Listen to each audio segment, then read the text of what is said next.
بسم اللہ الرحمن الرحیم۔ معزز ناظرین اکرام، السلام علیکم ورحمۃ اللہ وبرکاتہ۔ ناظرین اکرام، سیرت النبی صلی اللہ علیہ وسلم کا 56 ایپیسوڈ آپ کے سامنے پیش خدمت ہے۔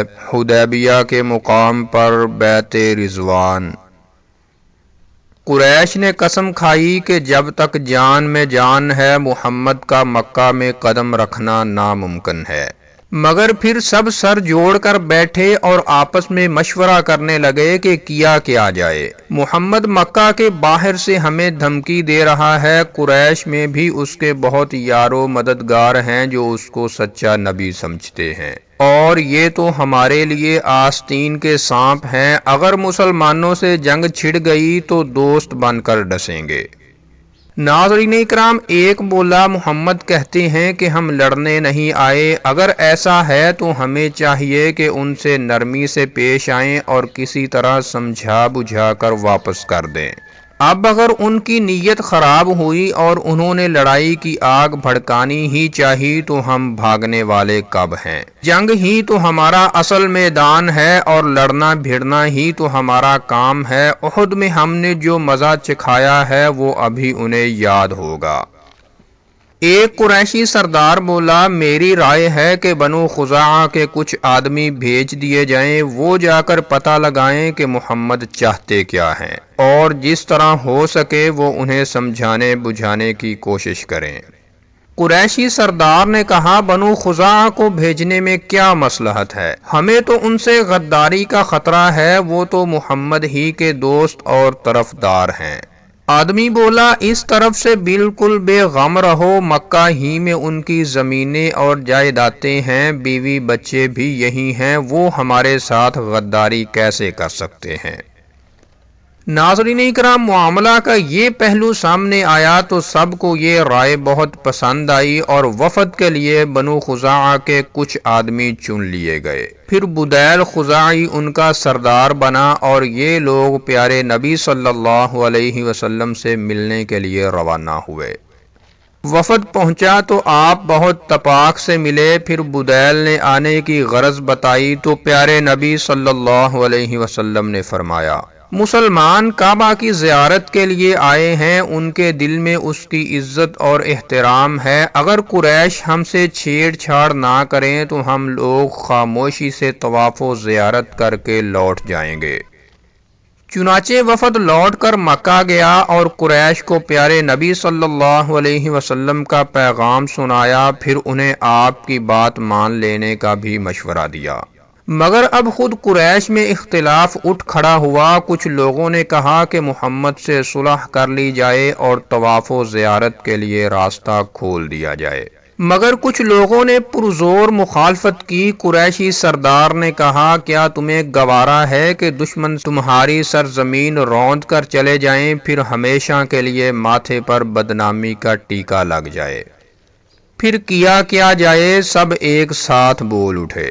قریشی سردار نے کہا، میری رائے ہے کہ خلیس بن علقمہ کو بھیج دیا جائے، وہ قبائلیوں کا سردار ہے اور قبائلیوں کے رعب و ادب کا حال سبھی کو معلوم ہے، ہر ایک ان سے دبتا اور ان کے غصہ سے لرزتا اور کانپتا ہے، اگر اس سے بات بن گئی اور محمد واپس چلے گئے تو ہم کو سکون مل جائے گا اور اتنی بڑی مصیبت سے جان چھوٹ جائے گی، اور اگر محمد نے اس کی بات ٹھکرا دی تو اسے جوش آ جائے گا اور پھر وہ ہمارے ساتھ ہو جائے گا اور ہماری صفوں میں ہو کر لڑے گا۔ چنانچہ خلیس اپنے مخصوص ساتھیوں کے ساتھ مسلمانوں کی طرف چلا۔ پیارے نبی صلی اللہ علیہ وسلم نے دیکھا تو فرمایا، دیکھو وہ خلیس آ رہا ہے، اس کی قوم قربانی کی بڑی شوقین ہے، جانوروں کو اس کی طرف ہنکا دو کہ یہ انہیں اپنی آنکھوں سے دیکھ لے اور اسے یقین ہو جائے کہ ہم طواف و زیارت کے لیے آئے ہیں، غارت گیری کے لیے نہیں آئے۔ چنانچہ مسلمان لبیک کہتے ہوئے اس کے استقبال کو بڑھے اور قربانی کے جانوروں کو اس کے سامنے ہنکا دیا۔ اس نے دیکھا کہ اونٹوں کا ایک سیلاب آ رہا ہے، گردنوں میں لوہے کے نال بھی لگے ہیں اور نال کو زیادہ دن گزر جانے سے جانوروں کی گردن کے اون بھی جھڑ گئے ہیں۔ ظلم و ناانصافی کا یہ دردناک منظر اس سے نہ دیکھا گیا اور بے اختیار اس کی آنکھوں میں آنسو آ گئے۔ غم و غصہ کا یہ عالم تھا کہ وہ پیارے نبی صلی اللہ علیہ وسلم سے ملا بھی نہیں بلکہ سیدھے لوٹ کر وہ مکہ آ گیا۔ خدا کی قسم ہم نے تم سے اس بات پر معاہدہ نہیں کیا، اللہ کے گھر سے اس کو روک رہے ہو جو اس کی تعظیم کے لیے آیا ہے۔ عرب کے سارے قبیلے تو کعبہ کا حج کریں اور عبد المطلب کا بیٹا اس سے محروم رہے، خاندانی بڑائی میں بھی تو وہ کسی سے کم نہیں۔ اگر تم نے محمد کو کعبہ سے روکا تو جان لو سارے قبائلیوں کو لے کر میں الگ ہو جاؤں گا اور پھر محمد کی طرف سے تم سے جنگ کروں گا۔ ناظرین اکرام، قریشی سردار کی تدبیر ناکام ہو کر رہ گئی۔ اس نے سوچا کچھ اور ہو گیا کچھ، لیکن وہ پھر ایک چال چلا۔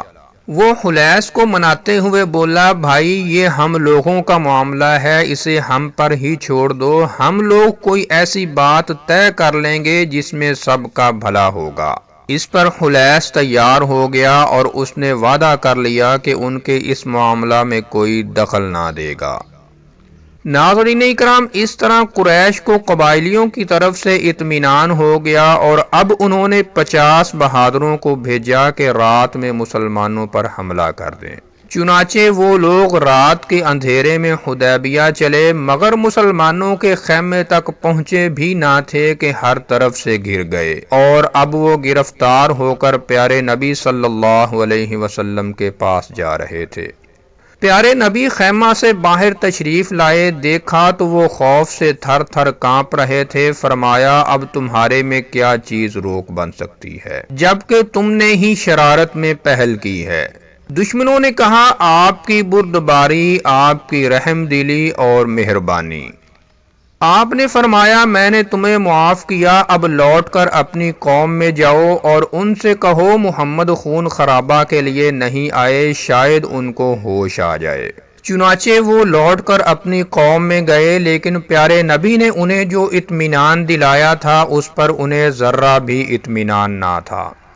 اس کے برعکس انہیں یقین تھا کہ اب پوری قوم کی شامت آئے گی، کیونکہ ان کی سمجھ میں ہی نہیں آ رہا تھا کہ اتنا بڑا جرم بھی معاف ہو سکتا ہے۔ معزز ناظرین، اس کے بعد آپ نے حضرت عثمان رضی اللہ تعالی عنہ کو بھیجا کہ قریشی سرداروں سے ملیں اور ان سے کوئی بات طے کریں۔ مکہ میں حضرت عثمان کے چچیرے بھائی بھی تھے جن کا نام تھا ابان بن سعید۔ حضرت عثمان انہی کی حمایت میں مکہ گئے۔ وہاں قریش کو پیارے نبی کا پیغام سنایا اور کہا، اب دو ہی شکلیں ہیں، یا تو طواف کا موقع دو یا جنگ کے لیے تیار ہو جاؤ۔ قریش نے کہا، تم طواف کر لو، صرف تمہارے ساتھ ہم یہ رعایت کر سکتے ہیں، ورنہ اور مسلمانوں کو تو ویسے ہی واپس جانا ہوگا۔ حضرت عثمان اس پر کیسے تیار ہو سکتے تھے؟ انہوں نے کہا، یہ قیامت تک نہ ہوگا، تمہیں سارے مسلمانوں کو طواف کا موقع دینا ہوگا۔ وہ بولے، خیر تمہاری خوشی، ہاں یہ بھی جان لو کہ اب تم ہمارے قیدی ہو اور اب یہاں سے تم واپس نہیں جا سکتے۔ اس کے بعد حضرت عثمان رضی اللہ تعالی عنہ نظر بند ہو گئے۔ ناظرین اکرام، نظر بند ہونا تھا کہ سارے مکہ میں چرچا ہو گیا، عثمان قتل ہو گئے۔ یہ افواہ مسلمانوں کے کانوں میں بھی پہنچی، چنانچہ وہ جوش سے بے تاب ہو گئے۔ آپ نے فرمایا، عثمان رضی اللہ تعالی عنہ کا بدلہ لینا فرض ہے۔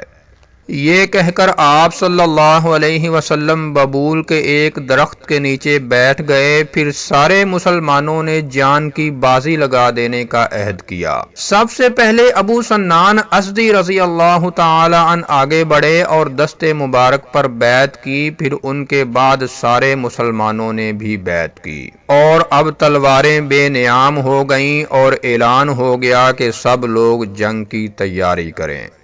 جانثاری کی یہ بیعت خدا کو اتنی پسند آئی کہ اس نے قرآن میں بھی اس کی تعریف کی، اور اسی لیے یہ بیعت بیعت رضوان کے نام سے مشہور ہوئی۔ تو ناظرین اکرام، یہ تھا سیرت النبی صلی اللہ علیہ وسلم کا 56 ایپیسوڈ، اور اگر آپ سیرت النبی صلی اللہ علیہ وسلم کا 55 ایپیسوڈ دیکھنا چاہتے ہیں تو اوپر کراس کے بٹن پر کلک کر کے دیکھ سکتے ہیں۔ السلام علیکم ورحمۃ اللہ وبرکاتہ۔